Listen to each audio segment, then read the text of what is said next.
A lot of guys ask, what can I say to a girl to make her fall in love? Well, in this video, I'm going to share 5 things you can say to make a woman really fall for you. Now, I'll warn you. A few of these tips may sound weird or even counterintuitive, but there's very specific psychology behind every technique I'm going to share today, as I'll explain in a minute. When a guy has feelings for a girl, he's actually more likely to say the wrong things than he is to say things that will cause her to become more attracted to him and fall in love. For instance, a lot of times when a guy has feelings for a girl, he has this urge to compliment her a lot. Now, I get it, right? I've been there. I know that feeling. But when it comes to complimenting a woman, 2 things are critically important. First, you've got to make her feel like she's earned the compliment. Let me explain what I mean by that.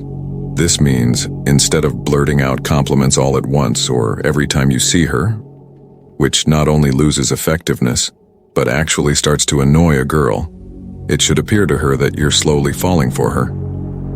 That you're gradually discovering the things you like about her, like she's winning you over day by day.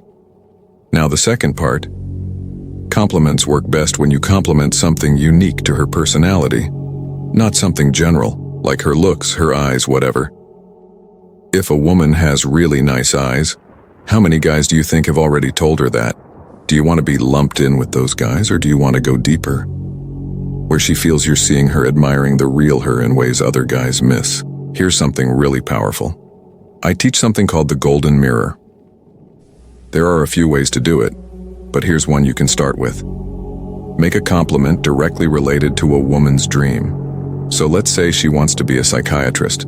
You could say to her, "You're really easy to talk to. I could totally see you being the kind of person that people just want to share things with." You might even add, "I almost feel like I've already told you things I never tell anyone." Now, a good thing to do is end it by saying something like, "Too bad you're such a dork." That breaks the tension, brings things back to a playful level, and keeps it from getting too serious. And I'll explain why that's important in a minute.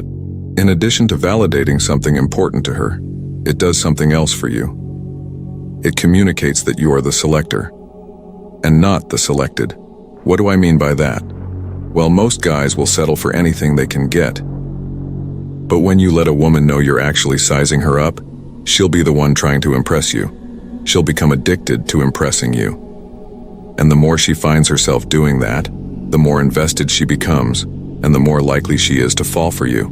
Next, women are what I call meaning makers. A girl is always looking for the deeper meaning behind what you're doing or saying. So, for example, if you show up on a date with her holding a bouquet of roses and you've got reservations at a fancy restaurant, the meaning she might make is, "Wow, he's super serious about me already. Maybe he's not used to dating someone like me," which is why you have to be careful. You need to be conscious of the meaning she's making from your actions or words without you even realizing it. But it's also important to understand this.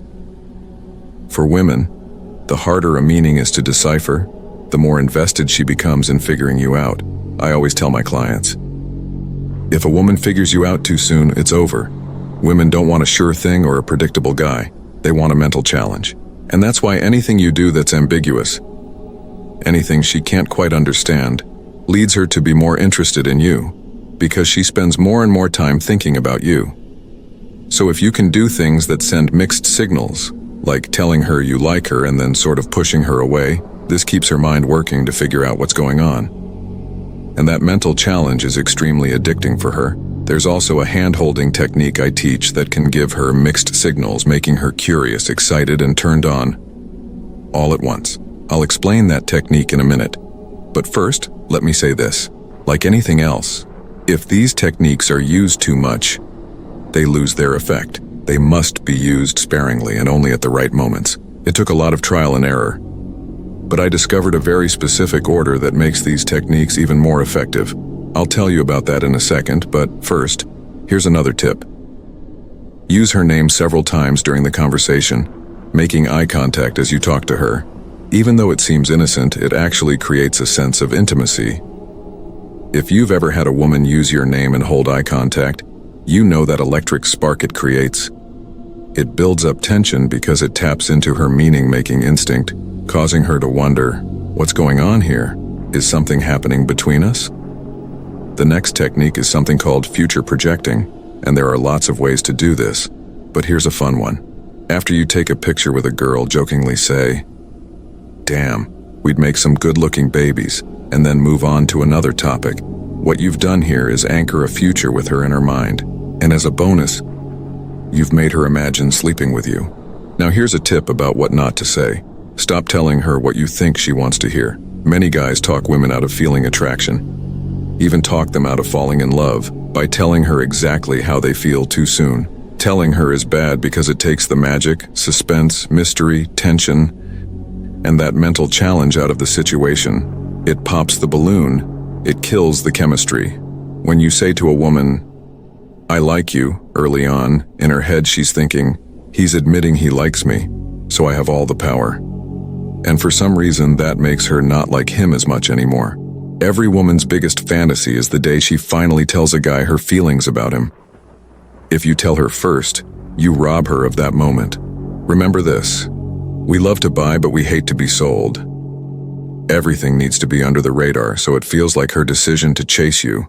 Because if she senses that you're trying to convince her to like you or manipulate her to like you, she'll subconsciously put the brakes on, pull back, and a lot of times she won't even know why she's rejecting you, but she'll just have a bad feeling about things. You cannot convince a woman to like you, and if you try, you'll sound weak, you'll sound needy, and you will sound very desperate. Your job is to help her come to that conclusion on her own. And you do that through a mix of giving her the feeling that she's winning you over and being the mental challenge that she creates. There's an inherent biological difference in the way that men and female brains are wired. And instead of letting it confuse you, which it does to 99% of the guys out there, learn to use it to your advantage so they'll become interested and fall in love with you. See, as I mentioned earlier, these techniques are powerful on their own. But when you use them in a specific order, she can't help but fall for you, even if you're not her type. Even if she's already rejected you, or even if she sees you as a friend. So I have a longer video where I map out the exact technique and specific steps to get her chasing you. It's vitally important to know how to go from one step to the next in a way that always leaves her wanting more. That's what I explain in the next video. How to move things forward in an under-the-radar way that makes her feel like she's winning you over. I also explain how, even if you've already messed up, you can turn things around. You can erase those mistakes and get a second chance. If you really want to become a high-value man and attract everyone around you, then watch a video where I explain everything about female nature, weaknesses of women, what women want from men, what are their favorite things or positions. You know what I mean here. Check the description for the video. Thank you for listening to me. I'll see you in the next video.